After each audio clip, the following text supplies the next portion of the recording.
नमस्कार, 7C हिमाचल आजकल में आपका स्वागत है। मैं हूं रुमन बाजवा। बुलेटिन की शुरुआत करते हैं अब तक की हेडलाइन से।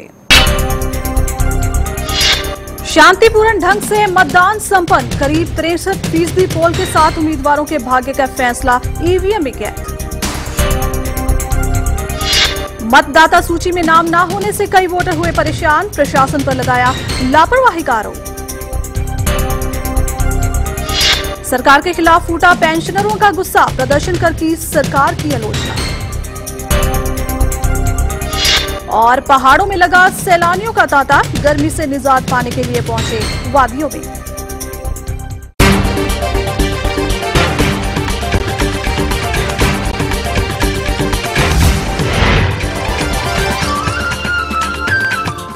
और अब खबरें विस्तार से। शिमला नगर निगम के लिए मतदान रविवार को संपन्न हो गया और राजधानी के करीब 63% वोटरों ने चुनाव में हिस्सा लिया।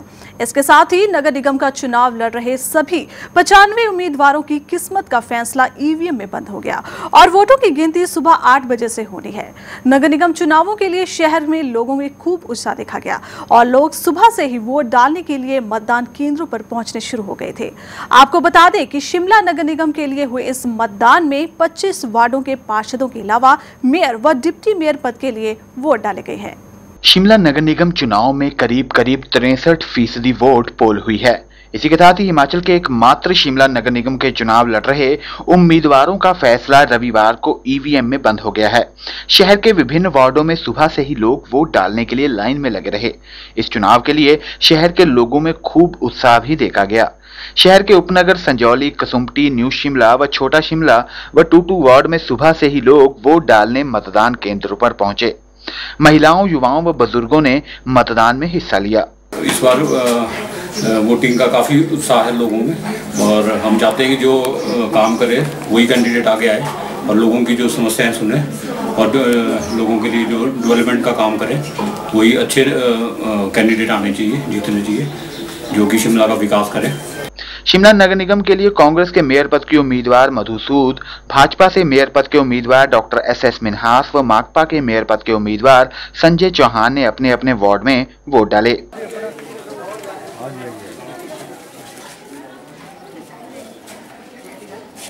रविवार को नगर निगम शिमला के चुनाव के लिए मतदान खत्म होते ही सभी राजनीतिक दल अब जीत हार के गणित में जुट गए हैं। पहली बार शिमला नगर निगम के चुनाव में मेयर व डिप्टी मेयर को सीधा जनता चुनेगी। नगर निगम के शीर्ष पदों मेयर व डिप्टी मेयर के लिए मुकाबला कांग्रेस, भाजपा व माकपा के बीच माना जा रहा है। पिछले 26 सालों से नगर निगम शिमला पर कांग्रेस का ही कब्जा रहा है। वार्ड नंबर 14 से हूं और मैंने उसी शख्स को वोट किया है, उसी उम्मीदवार को अपना वोट कास्ट किया है जो मुझे लगा कि ईमानदार है और हमारे वार्ड की समस्याओं को जो है नगर निगम में पहुंचा सकता है और ख़ास तौर पे वो शख्स जो है ईमानदार होना चाहिए, युवाओं को और बुजुर्गों को साथ में लेकर चलने वाला होना चाहिए।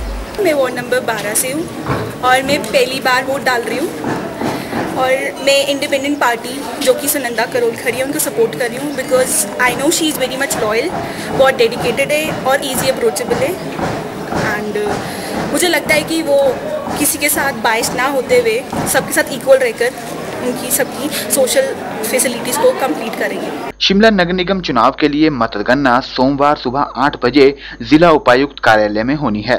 शिमला नगर निगम पर कौन परचम लहराएगा यह सोमवार को ही पता चल पाएगा। शिमला नगर निगम के चुनाव में लोगों का उत्साह काफी ज्यादा रहा। वोटर सुबह ही मतदान केंद्र में पहुंचने शुरू हो गए।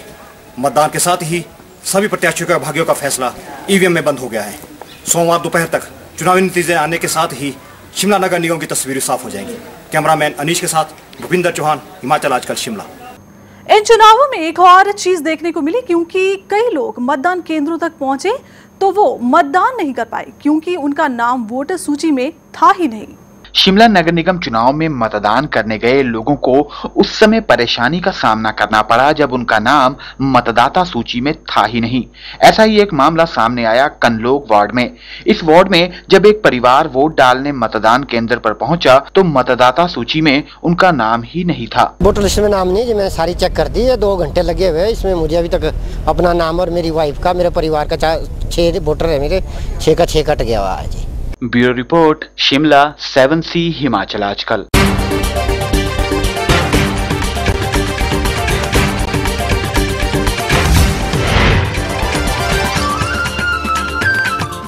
विधानसभा चुनाव की आहट होते ही टिकट चाहने वालों ने टिकट की मांग करनी शुरू कर दी है।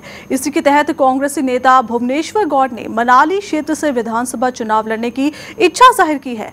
आपको बता दें कि भुवनेश्वर गौड़ कांग्रेस के दिग्गज नेता रहे स्वर्गीय रामकृष्ण गौड़ के पुत्र हैं। इस मौके उन्होंने भाजपा सरकार की भी कड़ी आलोचना की। आने वाले समय में क्योंकि सरकार कांग्रेस की बननी है तो बहुत सी समस्याएं ऐसी होती हैं जो 3-4 पंचायतों की मिली जुली समस्याएं होती हैं, ताकि उन समस्याओं का निपटारा सभी के हित में हो।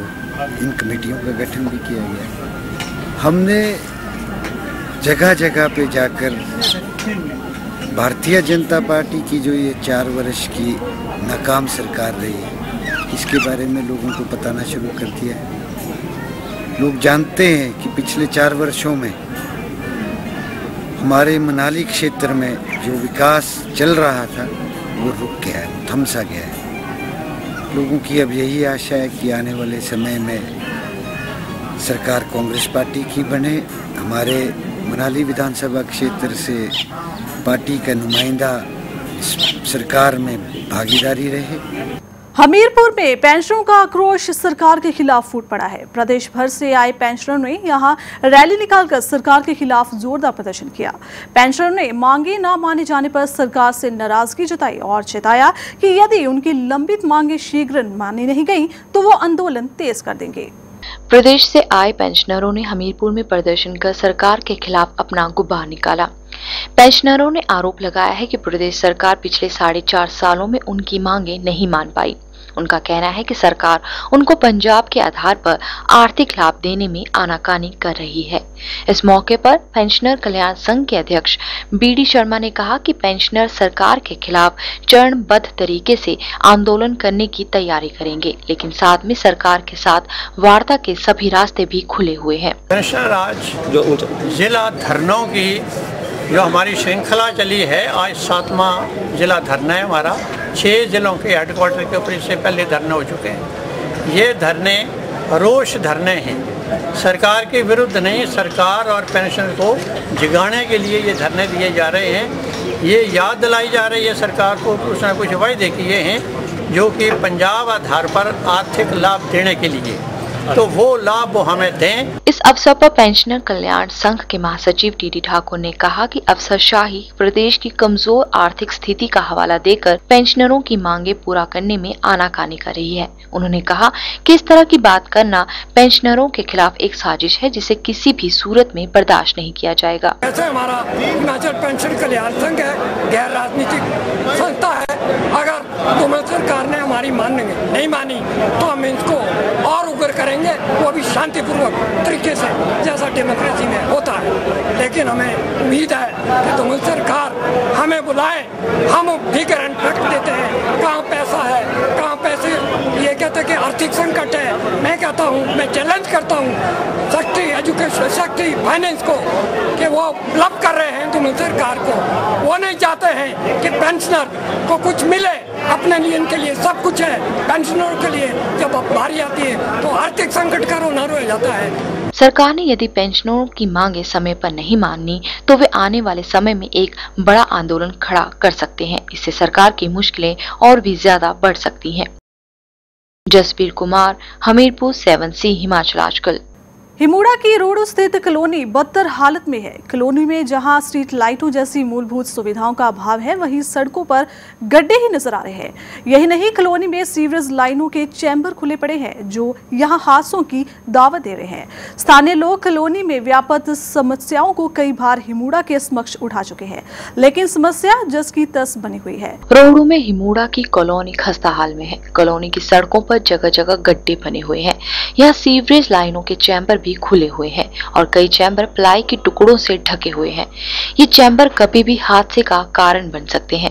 लोगों का कहना है कि कॉलोनी की समस्या के बारे में कई बार हिमुड़ा के अधिकारियों को अवगत कराया गया, लेकिन कोई कार्रवाई नहीं की गई। यहाँ पे जितने जो चैम्बर हैं उनमें से मेरे ख्याल से 70% चैम्बर जो वो इस प्रकार से टूटे हुए हैं। उसमें मतलब एक तो पर्यावरण को या प्रदूषण काफ़ी फैल रहा है, ऊपर से चलते फिरते बच्चे वगैरह या गाड़ियों का इसमें जो है मतलब कोई भी गिर सकता है। बिजली की भी थोड़ी समस्या है क्योंकि बिजली की जो स्ट्रीट लाइट है वो कभी कभी जलती है, बाकी बीच में मतलब ज़्यादातर बंद रहती है। सड़कों की हालत भी आप देख रहे हैं, सड़कों का भी मतलब ये है कि भी इसमें प्रॉपर टायरिंग वगैरह भी नहीं हुई है और जगह जगह मिट्टी वगैरह काफ़ी पड़ी हुई है। हिमुडा के रवैये से लोग कॉलोनी के फ्लैट खरीदकर अपने आप को ठगा सा महसूस करने लगे हैं। प्रदीप राही, रोहड़ू, 7C हिमाचल आजकल। 7C हिमाचल आजकल में फिलहाल समय हो गया ब्रेक का। ब्रेक के बाद जल्द हाजिर होंगे कुछ और खास खबरों के साथ। आप बने रहिए 7C हिमाचल आजकल के साथ।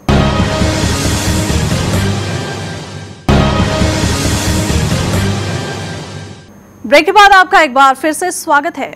प्रदेश के किसान इस बार लहसुन के दाम गिरने से खासे परेशान है और पिछले साल के मुकाबले अब की बार लहसुन की कीमतों में भारी गिरावट देखी जा रही है।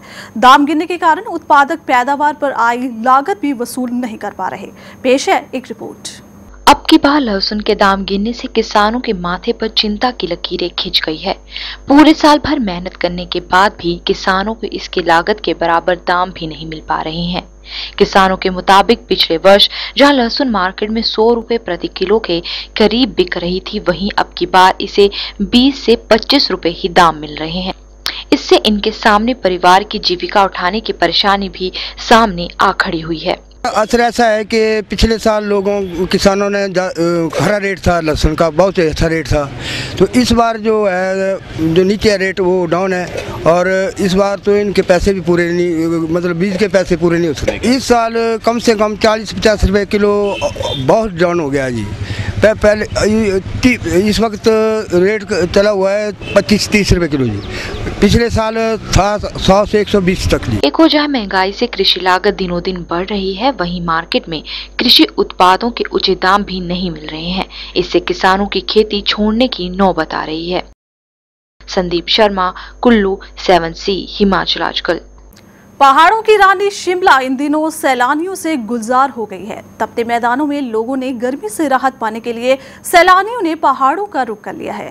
मैदानों से सैलानी शिमला सहित कुल्लू, मनाली, डलहौजी और अन्य पर्यटन स्थलों की ओर उमड़ रहे हैं।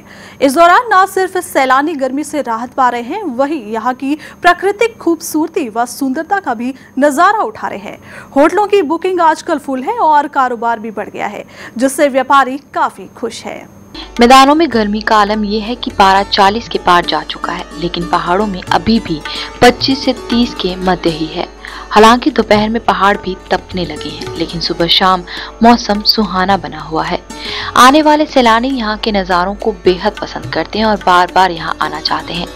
सैलानियों का कहना है कि यहाँ के सुहाने मौसम का लुत्फ, ताज़ा आबो हवा और प्राकृतिक खूबसूरती उन्हें यहाँ आने को मजबूर करती है। यहाँ गर्मियों से भी पूरी राहत मिलती है। Actually we are from Chandigarh, तो वहाँ की गर्मी से थोड़ा बहुत टाइम के लिए सुकून मिलने को लिए अच्छा जामे मिल जाए, अच्छे होते हैं जी। यहाँ का वेदर, यहाँ के लोग, खाना, शॉपिंग करना, घूमना, टाइम स्पेंड करना, अकेले रोज़मर्रा की जो फास्ट लाइफ होती है, कॉम्प्लिकेटेड लाइफ होती है, जॉब से थोड़ी छुट्टी मिल जाती है, छोटी मोटी चीज़ें, छोटी छोटी खुशियों में खुशियाँ ढूंढने की कोशिश करता हूँ मैं। और शाम यहाँ पे थोड़ी ठंड होती है, बाकी तो वैसे ही। शिमला में तो हर चीज़ अच्छी है, मतलब like everything, Mouling and all सब कुछ। वहीं होटल व्यवसायी विशाल का कहना है कि शिमला में इन दिनों पर्यटकों की आवक बढ़ने से होटल फुल चल रहे हैं। गत वर्ष सीजन जून 15 के बाद शुरू हुआ था, जबकि इस बार 15 मई से ही शुरू हो गया है। उन्होंने बताया कि छुट्टियां पड़ने और गर्मियों के चलते मैदानों से सैलानी यहाँ पहुँच रहे हैं, जिसे देखते हुए इस बार अच्छे सीजन की उम्मीद की जा रही है। मैं यहाँ संभालता हूँ फ्रंट ऑफिस। इस बार का जो सीज़न है बहुत अच्छा चल रहा है। छुट्टियाँ हो गई है, मतलब 15 तारीख से ऑक्यूपेंसी फुल्ली है और आशा है कि आगे भी अच्छा ही चलेगा 15 जुलाई तक।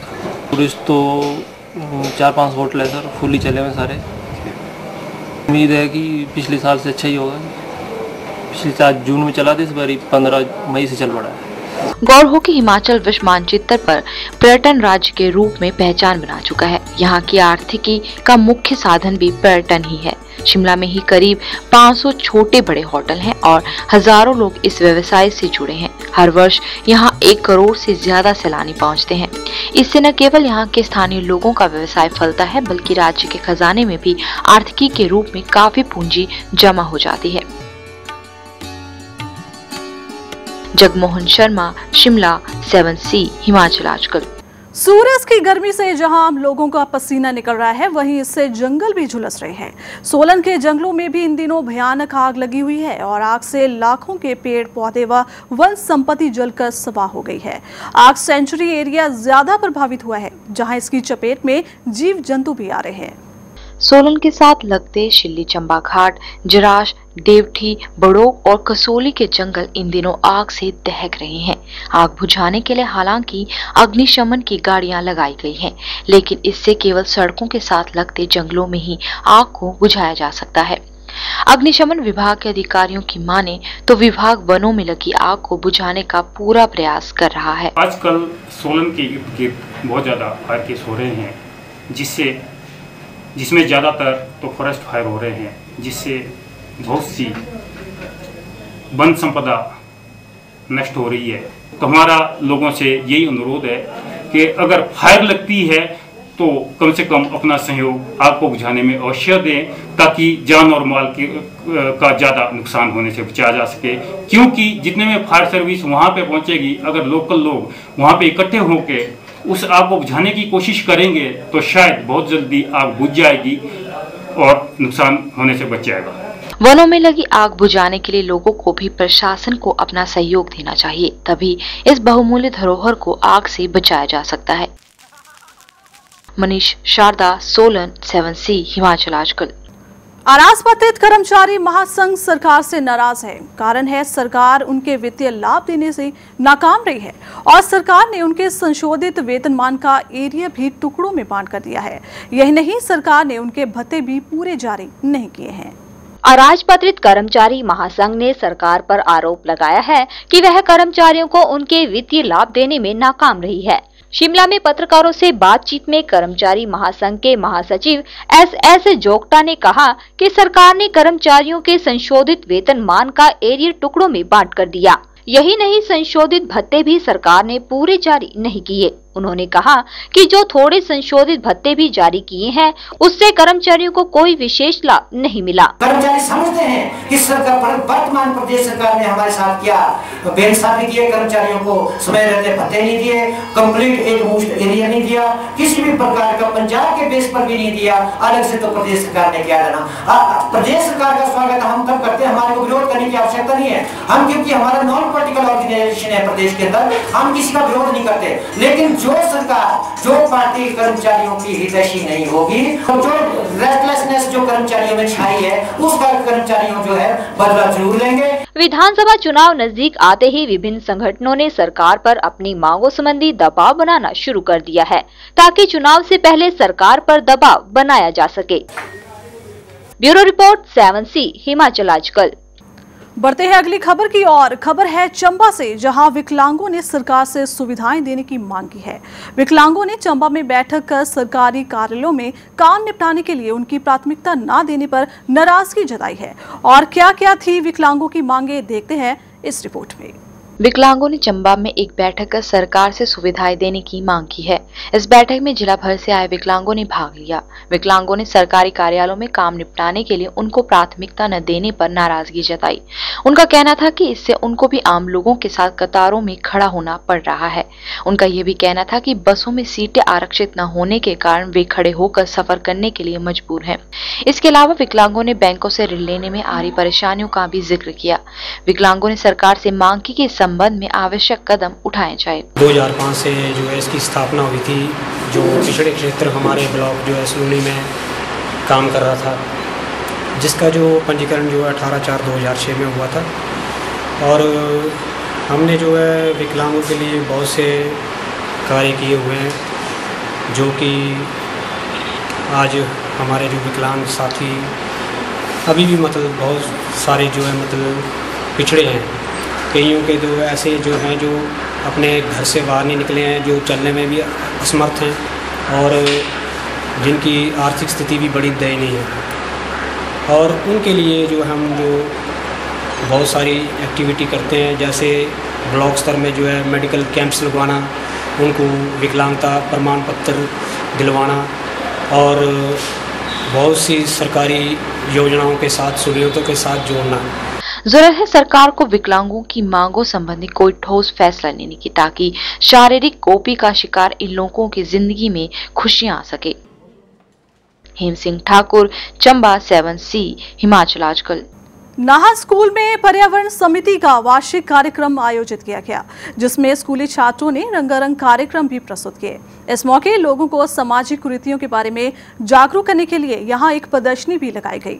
इस मौके जिलाधीश पदम सिंह चौहान मुख्य अतिथि के रूप में उपस्थित हुए।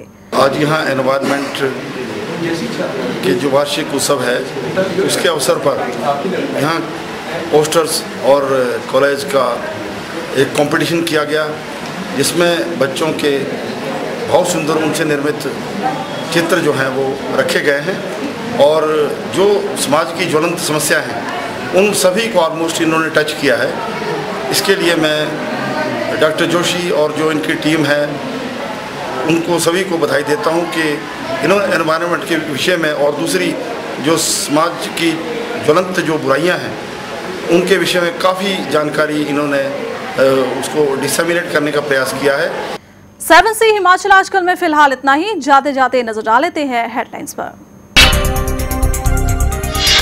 शांतिपूर्ण ढंग से मतदान संपन्न, करीब 63% पोल के साथ उम्मीदवारों के भाग्य का फैसला ईवीएम में कैद। मतदाता सूची में नाम न होने से कई वोटर हुए परेशान, प्रशासन पर लगाया लापरवाही का आरोप।